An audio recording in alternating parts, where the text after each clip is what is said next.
Yeah, I didn't realize that was the problem. I thought you were having trouble the last time I worked with it getting it going. Because that was the problem. This is the drop box. Right. So I can download it, open in. And nothing shows up. Yeah, that's really weird. She said this sound different.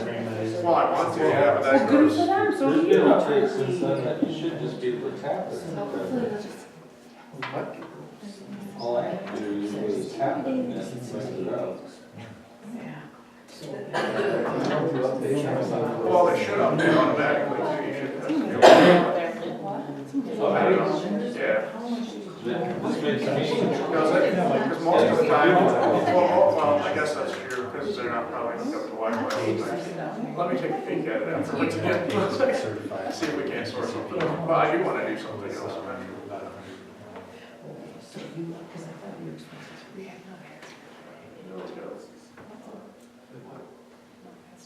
Ken's not. Oh.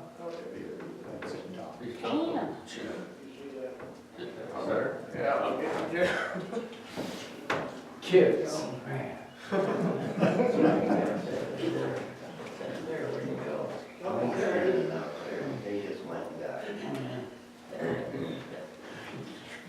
Keep us waiting like you're important or something.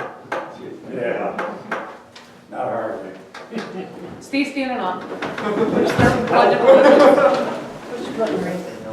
I pledge allegiance to the flag of the United States of America and to the republic for which it stands, one nation, under God, indivisible, with liberty and justice for all. Clerk, call the roll, please. Here.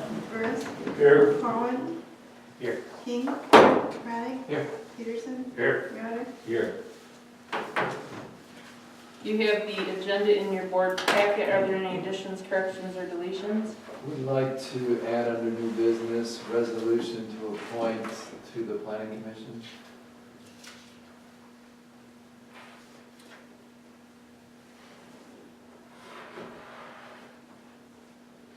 Any others? Mayor. Yes. I'd like under new business to have a short discussion on adopting a chicken ordinance similar to Grand Rapids. Did you say chicken? Yes. Okay.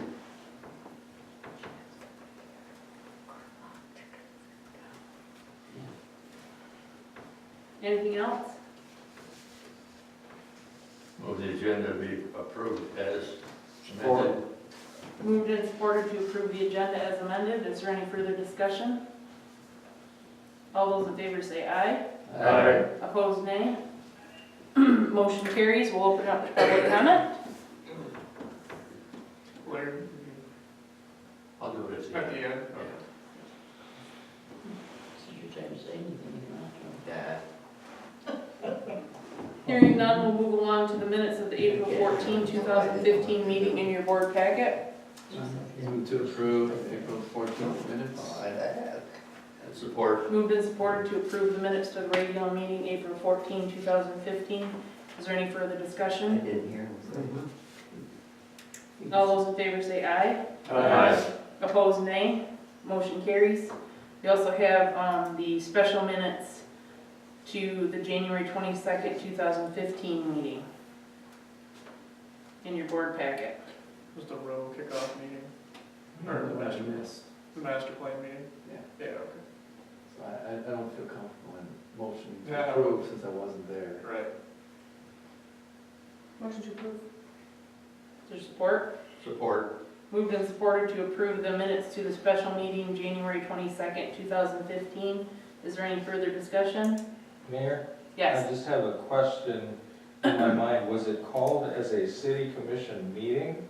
Or was it called exclusively as a planning commission meeting and 4 commissioners showed up? Was posted as a regular or special city council meeting and planning commission meeting. And, okay, thank you. Further discussion? All those in favor say aye. Aye. Opposed, nay. Motion carries. We have the bills in your board packet. Any questions on those? Motion to approve the bills as presented. Support? Was that a hesitation, I It heard? was, I remembered it. I can't write on this one. Well, it's been moved and supported to approve the bills. Further discussion? Yeah. The safety security work, CMS for $7,500. What is that? That was the work that, the approval, you guys approved that to pay, for the school to have that safety thing that, done. You guys already approved That was it. before I got here. Yeah, James was here then. Is that We the just office? finished it and we just got done. No, it was like a safety and security plan. Yeah. Like a consultancy plan. You guys, I think it was last May that you approved it Yep. and it just got, paid- Invoice. just got invoiced. Yeah. Further discussion?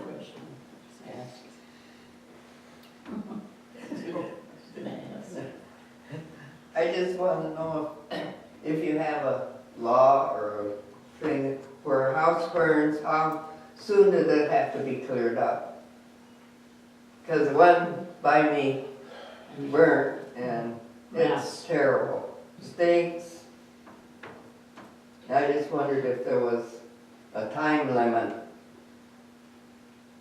Do we want to just address that right now? That would be fine. Do we, I mean, I'm not actually sure if there's a I timeline don't on the know books, either. but it is technically considered a blighted property, so I think the first recourse we would do is go through that.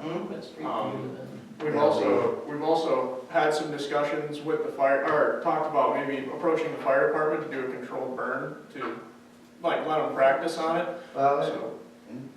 I don't know. 'cause Right. I don't think there's a specific timeline mandating, but it is technically at this point considered what we call a blighted property. So it does fall under violation of that ordinance. Well, there should be a time limit, because this could set all summer. Right. And we definitely don't want that. So No. I want to make a note of that because I've been hoping to approach the fire department about it and haven't gotten to it. So let's see here. Now, can you have control burn in the city? Now they can do controlled burns. I'm not sure exactly what the regulations are just yet. I want to have that initial conversation with them and cross-reference it with our book of ordinances and see what the best option would be. If not, we also want to work with the owner because that's a very unfortunate situation that happened and see what happens with that. So, Okay. The owner has already asked the fire department to do it, and okay, that's when I came to you right, to get clearance. good. So, I mean, if he's on board, we can probably try to approach it. Definitely on board to do it. Okay. The asbestos, if there's any asbestos there, it may be the factor. Well, I don't know the regulations on that myself.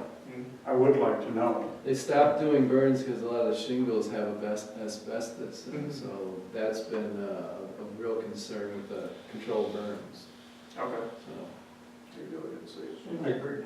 I know that within the last 10 years, a controlled burn was done on a house directly behind, I can't think of the name of the property, but back this way, I remember because it was startling coming up on it and seeing a Yeah. house burning, so. Yeah, and if we do decide to go that route, we definitely want to make sure we notify people because that's, yeah. Ma'am, if you'd like to, right after the meeting, I can take your information and let you know when we come to a solution on that. That way you don't have to keep coming to the meetings and waiting to see if it's on the agenda. Yeah. So I'll touch base with you afterwards. You can just come and enjoy it. Yeah, you should still come. I don't want to discourage any spectators, but, We have a motion to approve the bills and a second. Is there any further discussion regarding the bills? All those in favor say aye. Opposed, nay. Motion carries. We'll move along to the DPW report. That's in the board packet. Anything else regarding the DPW report that you know of? not that I was planning on being here, so I'm a little concerned about it. School. Well, actually, I will add that we did have 4, possibly 5 water main breaks after hydrant flushing. That was due to an incident of water hammer, which is essentially when the pressure is cut off suddenly and then the backflow bashes into either one of our valves or one of our main stems and it breaks. That caused 4 leaks, and we now have all of those under control, but apparently there might be one more. So we need to sort that out. But we kind of expected that because we did some valve turning and coordinated a new kind of directional flush, hydrant flushing program to try to increase the amount of sediment we clean out of the lines to improve the water lines. So we are anticipating some issues, but they did arise and were overcome. Can we maybe tell people when they're actually gonna start, not start early? If you Well, want people to get water ready I for. think Jeff was under the understanding that the schedule says PM hydrant flushing and didn't give a specific time. Well, all the stuff on Facebook said 9 o'clock and And then, then, well, I or think. 10 o'clock. Okay, and I think they did start at like 8:30. Yep. Yeah, and I think the reason for that was they were trying to be time sensitive because they weren't sure how long it was gonna take, but we will make sure we post I the mean, correct time. even if it's earlier, fine, just so that people know, so they can, you know, have Right, I think so. pitcher water to drink or something Yeah, like that. we'll make sure that's the case. And then the other thing that people should be aware of is, that was where the main lines, we're gonna be doing some, additional flushing during the day coming up here. And we'll be notifying people door to door as that happens, but people shouldn't have any service interruptions that last more than 30 minutes, so FYI. Okay, Mayor, yes. may I ask, the resulting blue lines that are used to mark service lines into residences with a blue flag, are we supposed to avoid those and make sure they stay there, or are they going to be taken away? Will they disappear? What is to be done with the blue line and the blue flag? I think that, I don't want to overcommit and underdeliver on that. I think that's probably a better question for Jeff. I'm not 100% sure. So I'll make a note to follow up and ask. Thank you. Move on to the police report. We don't have one in the board packet, but do you have any comments, chief? Yeah, I don't know if we heard that the Officer Holzer and Culver resigned. School positions were eliminated, so she decided not to finish out the school year, and Holzer's, or Culver's going back to Sparta. So we've advertised shortly. Good, hopefully we can. Appreciate their service. Move on to the city manager's report. Sure. So we started the budget process for the 15-16 fiscal year. Janet's doing a really good job getting a lot of our documentation together, and then we're trying to prioritize projects for the coming fiscal. We'll talk about the DEQ a little bit more in the agenda. Let's see here. A lot of that stuff is on the agenda, so, yeah, and then the chief just mentioned the police officers moving on, so I don't really have much to add. Okay. Any questions on Jake's report? Move on to the DDA update. Sure, so we have approached and gotten acceptances from all of the proposed DDA board members, which we'll have, if you agree with them, of course, have you appoint all of them and then have them voted on at the next meeting. And we're out of our 60-day waiting period, so the next step then is to approve a drafted ordinance to create the Downtown Development Authority. I'm using a few other ones as references as well as our old one, but there's been some amendments to the legislation since the one for here was originally drafted. So that'll also be at the next meeting, and after we pass that, nominate the board after, and then post that in in our newspaper at least once, then it's officially underway and we actually have a DDA. So by the middle of May here, we should have a practicing Downtown Development Authority. And just for all your edification, the DDA board will be chaired by Monica as a non-voting officiant, and then Diane Lowell, from the owner of Birdie's, Travis, the owner of Brickyard, Wojo from Tattoos by Wojo, Ginger Jarecki, Brandon Stoll from Bookwalter Autos, Judy Guevara, Warren Wells, and Ryan Boulay have all agreed to serve as the DDA board. So if anybody has any questions going forward, yeah. Any other questions on the DDA at this point? Move along to the city dump. Sure. So in your board packet, you should have the email response from Tim Unseld from the Michigan Department of Environmental Quality. He's an environmental engineer with them who specializes in solid waste disposal, things like that. He came out with Jeff and I, and we walked out and went into the old city dump along the bike trail. They're in support of us removing the surface layer of metals at the site. They're also going to give us some options for removing loose tires. But they were actually really happy that we were proactive and sought out their help before we decided to just go in there and do it, and B, the fact that we were addressing it at all, because he said there's probably 1,000 of these kinds of dumps in Michigan still, and, you know, they're concerned for the DEQ because of potential groundwater contamination and things like that. My recommendation is that we do have one interested party in removing that metal, but my recommendation is that we look around a little bit and make sure that we have someone covered with liability insurance if we decide to go forward. And we need to make sure that we're carefully marking through cooperation with our DEQ exactly what we want removed.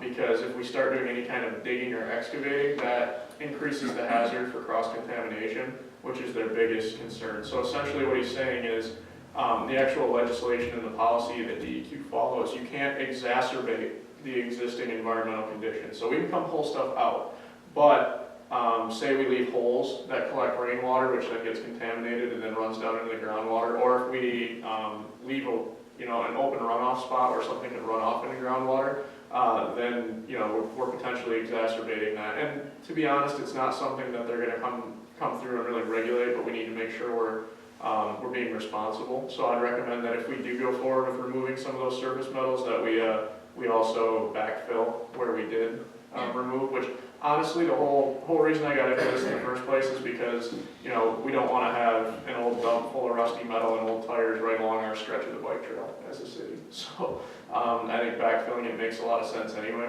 after we're done removing that stuff. But you can read the email in the packet. They're actually pretty pleased. Does anybody have any initial questions?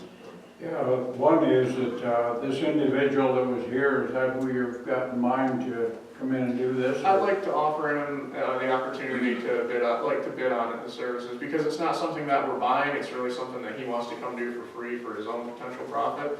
But there's certain requirements that we're just going to have to make sure of. The first and foremost is that he does have liability insurance, because he'll be on city property doing work that will be conscripted by the city, which means in a pinch, our liability insurance would probably cover it, but it would be not doing our due diligence if we didn't make sure he had his own policy. So I'll approach him about all that after I kind of get the feeling from you guys. Do you need any kind of a document stating about him, what he can do and what he can't do, and he signs it? Yeah, so we're going to want to enter into some sort of on-paper agreement, official agreement. It's really likely if you guys decide to endorse it, which I would recommend. I think it's a good idea for the city to remove some of that stuff and cover it up once and for all, so to speak. Get it cleaned out. I'm going to mandate that he works really closely with Jeff Main, because Jeff was also out there and has a really clear idea of what we're trying to accomplish. And Jeff can actually go through and mark with paint which items can be removed and which ones can't. As for the tires, the county is going to be hosting a hazardous waste removal day. I think it's June 15th or July 15th. And they take loose tires for $1 a piece. And I'm here to tell you there's probably at least 100 tires out there, if not more. They're in piles right along the bike trail. People can see them all time of year. They're all over out in the dump. I'd like to get those remediated as well. So that part of it I think we can do ourselves, and then the stuff that has that monetary value that those people are going to be interested in, that are interested in coming and helping, that stuff we can mark and mandate what we want removed and allow them to take it, provided they have the right kind of coverage. Was there talk about a grant to remove tires? There is, but most of those awards have already gone out this year. Well, yeah, that's what they said, but it sounded like it was a huge endeavor to remove tires. You're saying there's only 100 tires to take away. 100 plus, I would say, but when you start to think about it, they're all different sizes. There's auto tires, tractor tires, different things out there. I don't know if it would really be worth it for us to kind of wait and try to get a grant when I don't know why. Taking tires seems like a relatively easy thing to do. It's easy to get, But they spent the time talking about a grant, so there's something I don't know about moving tires. well, yeah, so, 9 times out of 10 when you're removing and mitigating tires, a lot of places won't take them because they're hard to break down. They don't break down in a trash compactor and stuff like that. A lot of places will require you to cut them in half, which is also extremely difficult. It's really hard to cut a rubber tire in half. And a lot of, like I said, a lot of places just won't take them. So they're kind of hard to get rid of once you've got them. That's why I'm working with Drew Disher, who is the, recycling coordinator for the county. He was excellent about kind of working with us and talking about some of our best options. And it just so happened that June 15th, they're having this hazardous materials day, and car tires is one of the things that they take, and it's only $1 a piece, and that's a good opportunity. And I'm sure there's a reason they only do it once a year, because essentially they're taking on the burden of getting rid of them after we do. So it's a lucky break. I'd like to have the DPW go in there and take them all out. They're gonna hate me for it, but I mean, it's something that's gotta get done. It's unsightly and not fit to be along our stretch of the bike trail. So you talked about just clearing out the entire dump? Well, the entire dump really is of grand proportion, and a lot of it's been backfilled and actually has growth over top of it already, like grass growth. Really, you can only see the sort of bottom perimeter of the dump, so it's all been piled dirt on over time. To remove the entire thing, I mean, you're talking hundreds of thousands of dollars of earth moving and excavating, that kind of thing. And the DEQ says, Tim told me, and then I think he mentions in his email too, that there's nothing wrong with it being buried out there. That's perfectly compliant. That's kind of what they did. 1979 is when they outlawed city dumps. And they basically allowed you to cover them up and backfill them and stop dumping there. Problem is, most of them covered them up and backfill them, but people didn't stop dumping there necessarily. So we have a lot of stuff around the outside of that hill. And then what we need to be careful of is, as we remove things, we need to make sure that we're not causing any erosion of that backfill, because again, that would be exacerbating that environmental condition. So that's why I want Jeff to be heavily involved with whoever we select, to make sure that we, backfill appropriately and we select the right things to be removed. So that's kind of where we're at with that. But it's a great idea to get it done. The DEQ had some really excellent help, and I think it would be good for the city to get that remediated best we can. If, plate salvages even take tires, they're at least $5 a piece, so $1 a piece is really quite a bargain. And like you said, you don't have to worry about preparing them to take them to the salvage yard. And cutting them up and stuff like that. Anything else on the city dump issue? Move along to the Jerry's Drive-In sign.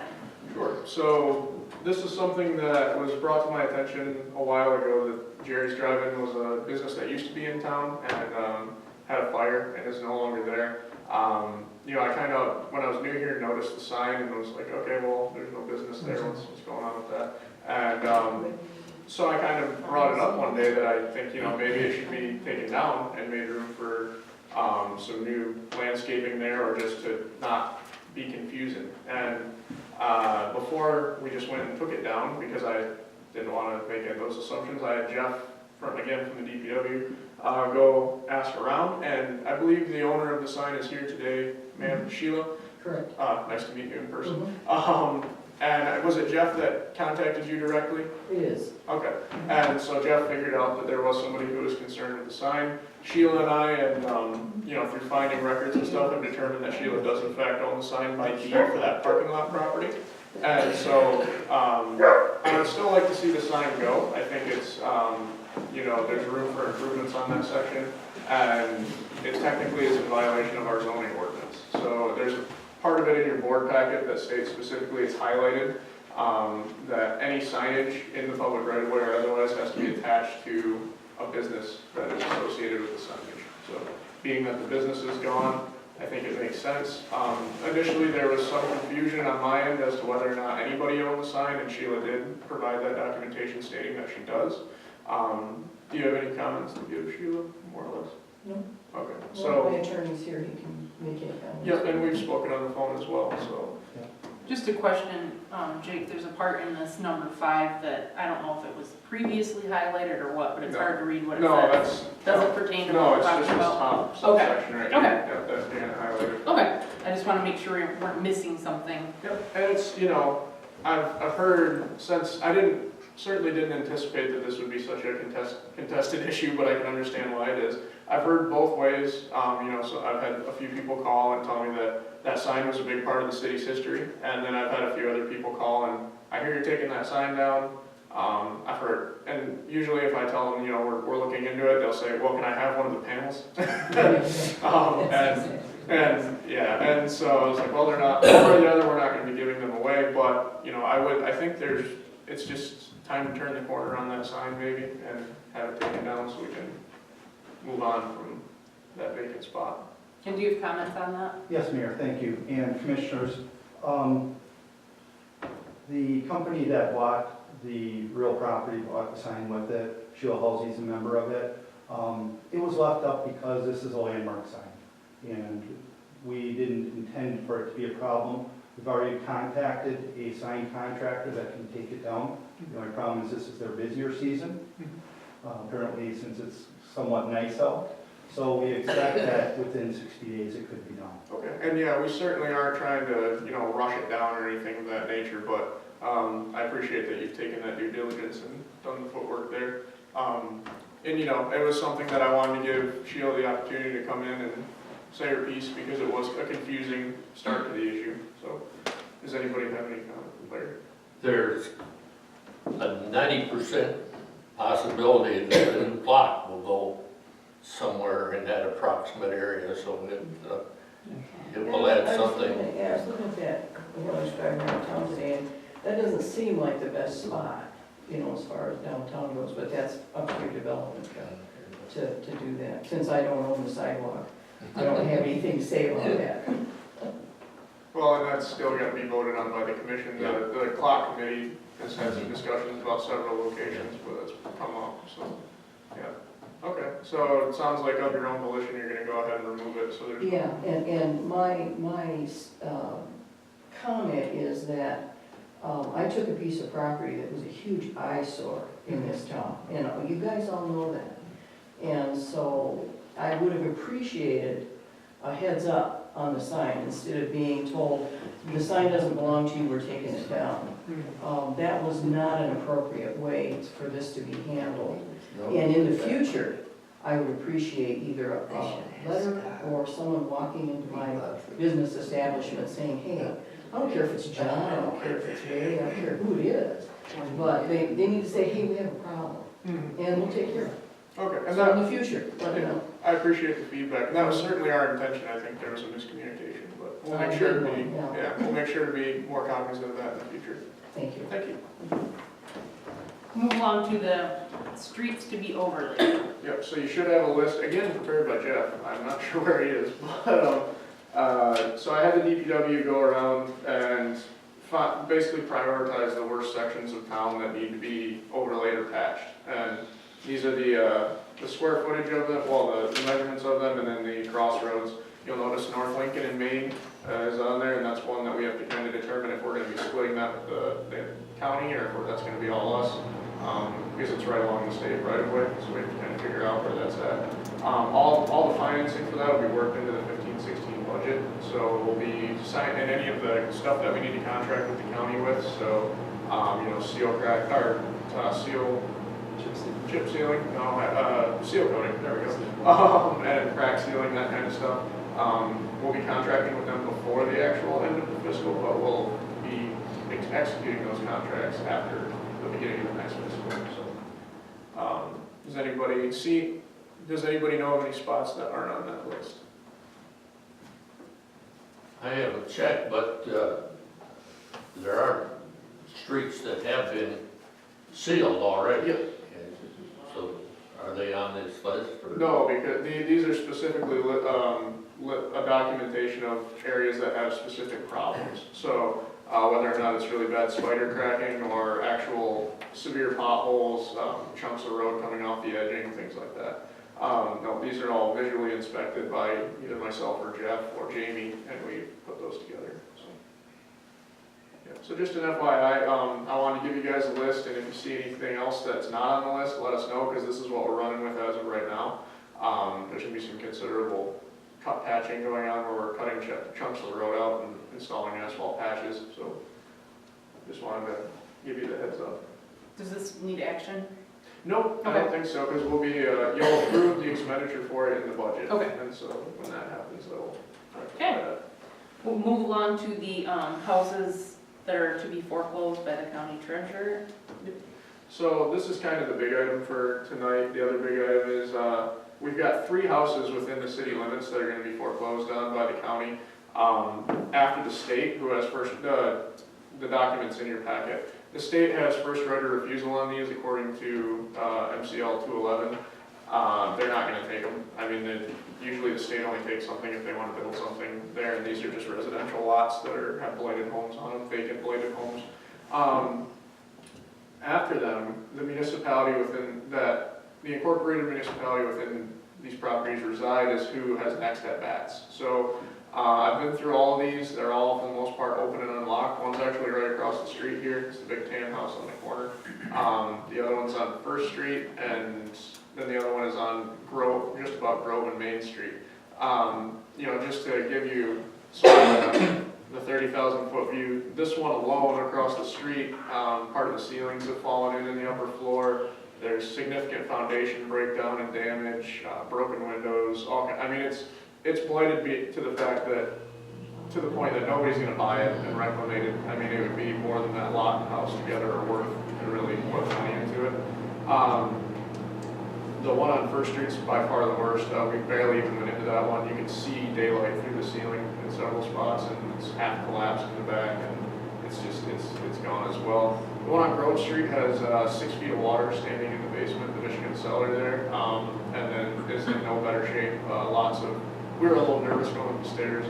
A lot of water damage, bowing, supporting walls, things like that. A lot of water damage. So, my proposition, and this one I would need a motion on if, you know, I want to discuss it with you guys and open it up, but I'd like to purchase these on back taxes and contract to have them ripped down and reclamated.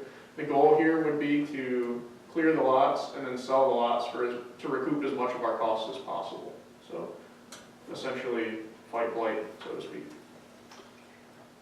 Like that motion tonight? Yeah, if possible. So just so you guys are cognizant, the costs on total load on back taxes is on there. That will also include the price of a quitclaim deed, so there'll be slight additional costs in the hundreds of dollar range. And then contracting, I anticipate those houses, you know, one of them's fairly large, the other two are not so much. I anticipate the cost would be between $8,000 and $10,000 a piece to have them ripped down. So I think, you know, we're going to be looking at bills right around $50,000, but we'll be clearing houses that, if we don't do anything about them, they're going to sit there and be vacant. Someone's going to buy them at auction and not do anything with them. And then Depot Street's already vacant. That Depot Street one is just a vacant lot. It's not even a home lot. Yeah, it's a weird patch. We actually had a hard time even figuring out exactly what it is, but it's. Are you proposing to purchase that one No, too? just the Okay, three just actual the three, standing okay. homes, so that, not the Depot Street address. but So it'd the be other three. like 16 something then with that one backed out of that, okay. Yep. And you're estimating 8 to 10 per unit? I wouldn't anticipate the total cost being over $50,000. I mean, that's on the high end. If each home costs $10,000 to remove and haul away.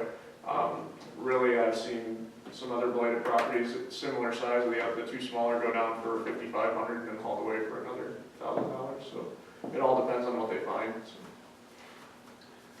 Move to pursue the purchase of the 3 homes mentioned for demolition. Is there support? Was that a motion? Yes. I'll support. Moved and supported to pursue the purchase of the 3 foreclosing